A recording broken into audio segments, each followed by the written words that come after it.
Hi guys, it's Vesna here. For today's video, I'm participating in a collaboration challenge hosted by According to Kat, who is a fantastic DIYer and crafter. So if you haven't checked out her channel, please make sure you check it out and subscribe and get notifications so you can see what sorts of things she creates, as well as Coffee with My Sunshine. Casey is also a fantastic DIYer. She does a lot of trash to treasure videos, so please check out her channel as well and subscribe and like and all that sort of stuff, so that way you can see all the stuff she comes up with, because she is super creative as well. So if you haven't checked out those ladies' channels, please be sure to check them out. They are really neat. For today's video, we had to create 3 different crafts, but in either the same theme or the same materials. So I'm kind of doing both. I'm doing the farmhouse theme, and I'm using kind of wood or faux wood materials. So stay tuned so you can see what I've done. For my first project, I'm actually reusing an old sign that I had from the Dollar Tree. It's just one of those like particle board, I guess, signs that they make. I had originally painted it brown, but I don't know what I was going to use it for. I've decided to use it for my recipe or iPad stand. So first of all, I start off with painting it white. I'm using the Valspar white paint that I've used for my other projects, again because this is what I have on hand and I'm trying not to go to the store. So I'm just going to give it a quick coat of white. My plan was to distress it, but then I kind of go a different way, but this is what I'm doing to start.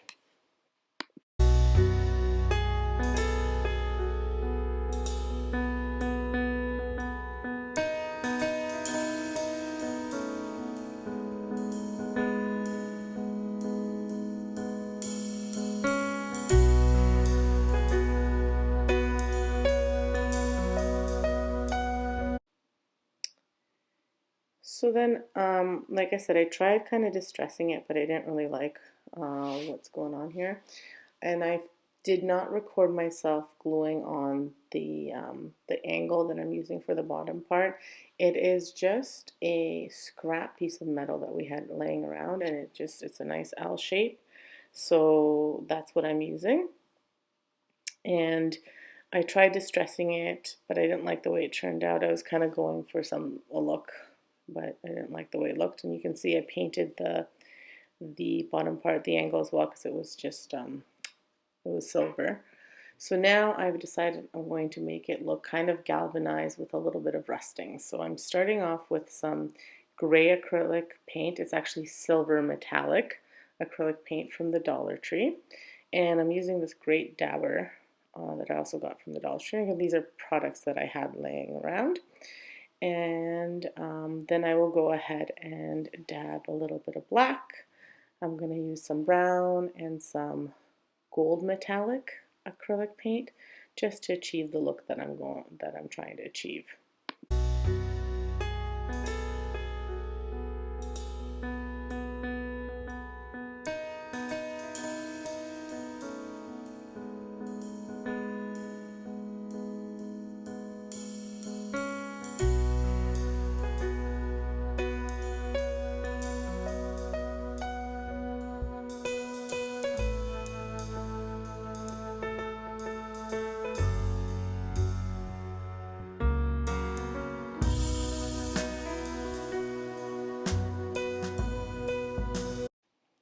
Once that's dried, I cut out with my Cricut. I use the Magnolia Sky font, and I cut out recipes. And again, I'm using the Dollar Tree shelf liner as my stencil, and I'm using my Valspar interior paint to dab on the letters. And I'm doing 2 coats of this because you don't want to go too heavy on your first coat, because if you go too heavy, then it's going to bleed underneath, and then your letters will be too smudged. So, and you want to dab it, I'm using a makeup sponge for this because my other sponge is too wet to use for this. So the makeup sponge works pretty well too, but again, you put a little bit on and you dab. You don't pull, you don't do anything like that. You just dab on, and a little goes a long way. So here's the final product. I really like the way it turned out. You can see some of the gold coming through, which is like the rust elements, and the brown that's coming through. I like the way the recipes turned out. I'm really happy with the way this turned out. And here it is in another picture just with a cookbook, just so you can kind of get an idea of what that would look like. For my second project, I'm doing a little sign that I will use for my household decor. So again, I'm painting 2 scrap pieces of wood white. I'm going to paint them pretty well just so they're covered. I think I'll only do one coat because it's just, I'm only doing one coat because they're fairly, the wood's not painted or anything. So I'm using again the Valspar paint because again that's what I had on hand, and I will be connecting these two with just a bracket that I had lying around, and I'll show you what it looks like.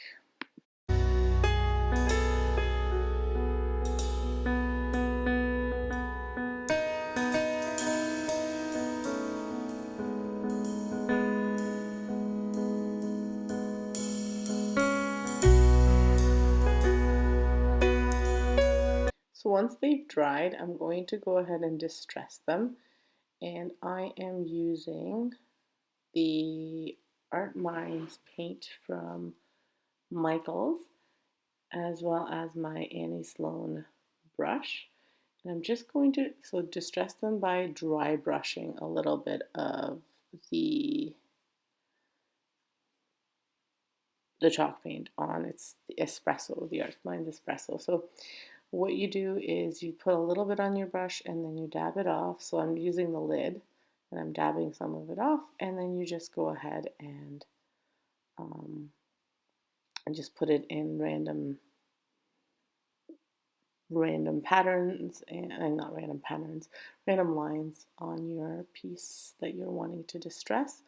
What I usually wind up doing is if I feel like I've done too much or too little, well, too much, so I'll go back over with the white and just to achieve the look that I'm going for. There's no right or wrong to doing this. It's whatever you want the look to be. So I always add a little bit more on the edges, and then I just do some distressing on the front and sides.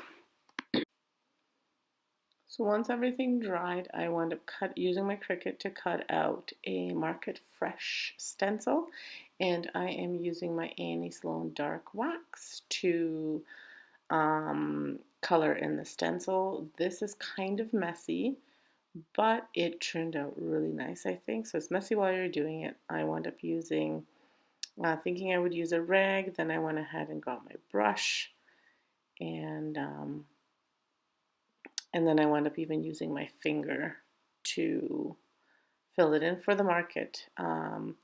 Then for the fresh, I used a nice paintbrush, and it seemed to work better. So it's pretty messy doing this, but I really like the way it turned out because it's not perfect, so it makes it look super antique. So here's the finished product. I love, love, love the way it turned out. I think it is perfectly imperfect. It looks like that sign has been there forever, and it's exactly the look that I was going for. So the next treasure that I'm doing is a vase out of a Nescafe tin. The vase, I will be placing some bark that I had purchased at the dollar store a little while back after seeing my sister make a vase. Like she did a glass vase that she covered in bark. So my sister Sonia, you may know her from Domestic Diva. So she did this on one of her videos. So it inspired me. So I had this tin of Nescafe and I thought that would be perfect for a vase. Now I painted it white because originally I thought I might do something else. And then I remembered that I had this bark. So I thought, oh, why not do it this way and have a little bit of a wood element to it. So saying that, I probably should have painted the vase brown, but live and learn. Now, for some reason, I lost the footage of where I'm actually gluing the bark on, so I just wanted to see show you what it looks like. So as you can see, the little bit of white is showing. So what I've done is, in spots where the white was showing, I painted it in my Art Minds espresso. So you can see some of the brown in there. That's why I'm saying it probably would have been a smarter idea to paint it brown. I had a really hard time gluing this. I don't know if it was the material or not, so I used hot glue. I had glued the pieces on. I wound up breaking a few of the pieces to make them fit. And then to make everything kind of stick together, I sprayed it with spray adhesive, again to make sure that it all stuck on. So I'm just showing you here the interior of the can. I didn't paint obviously, but I mean the finished product looks great. So I'm really happy with the way it turned out. But like I said, I kind of like did a few different things that maybe I wouldn't have had to do had I painted the vase brown in the first place. So I've displayed it with just some artificial magnolia leaves. I love magnolia leaves, so I think they're really nice. I believe these are either from Dollarama or Dollar Tree. They're from the dollar store. I just don't know which one because I tend to get things at either or. So here are the completed pieces. I'll start with the vase first, just so you can see the whole thing. Like I said, I think all of them turned out really nice and beautiful. So here's the recipe holder. Now I didn't show you the back of it, so this was another piece of metal that my husband just bent so that we could so that the recipe stand could stand on an angle. Otherwise it would stand okay by itself, but it would just be straight. So if you have a tablet or something and need a little bit of an angle, it's better. And then the Market Fresh sign is here. And then here are all three completed. So if you liked the video, please make sure you hit the like button. If you want to see more, make sure you subscribe and hit the notification bell. And be sure to check out the playlist and According to Kat's channel, as well as Coffee with My Sunshine's channel. And have an excellent day and stay safe.